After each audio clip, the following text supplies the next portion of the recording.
bisnis model Canva.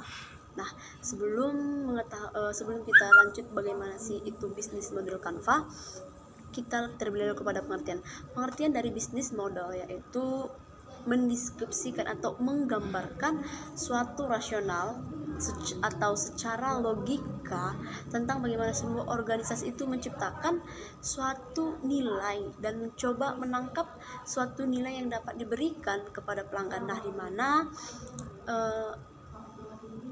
nilai ini bisa menjadi solusi kepada pelanggan, solusi atas masalah pelanggan.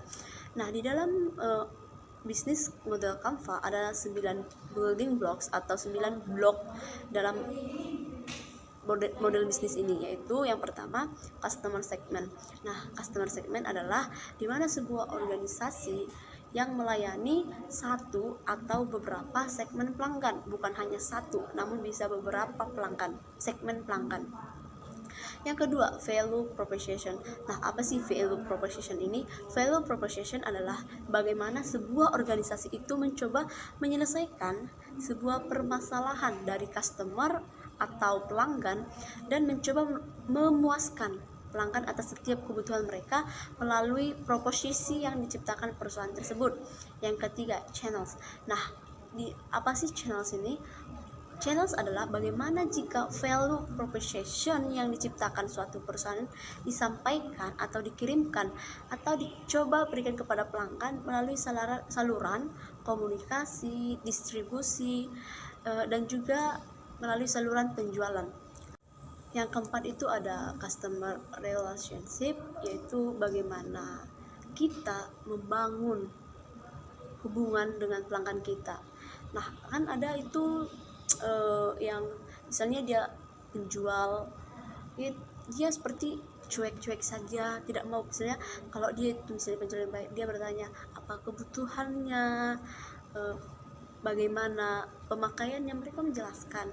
Nah, di situ mereka bisa lebih dekat kepada pelanggan.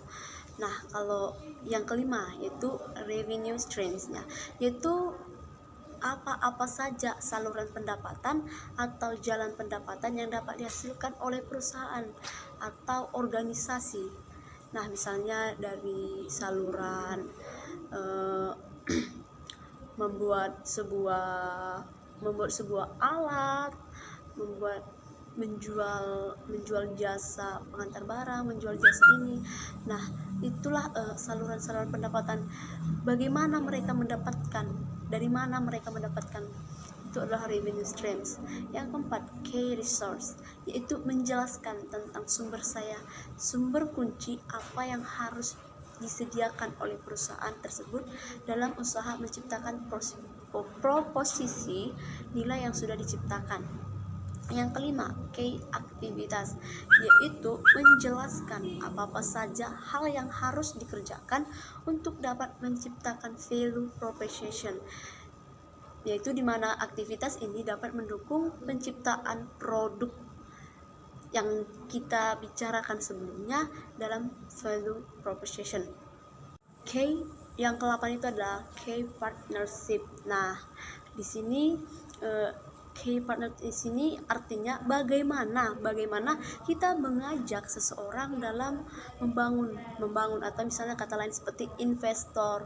Nah, kita menarik orang, misalnya kita membuat suatu perusahaan, dana yang kita butuhkan, modal yang kita mau kita kumpulkan dalam pencapaian itu tidak cukup. Nah, di situ kita bisa mencari investor dalam membantu kita untuk mencapai tujuan yang akan kita buat.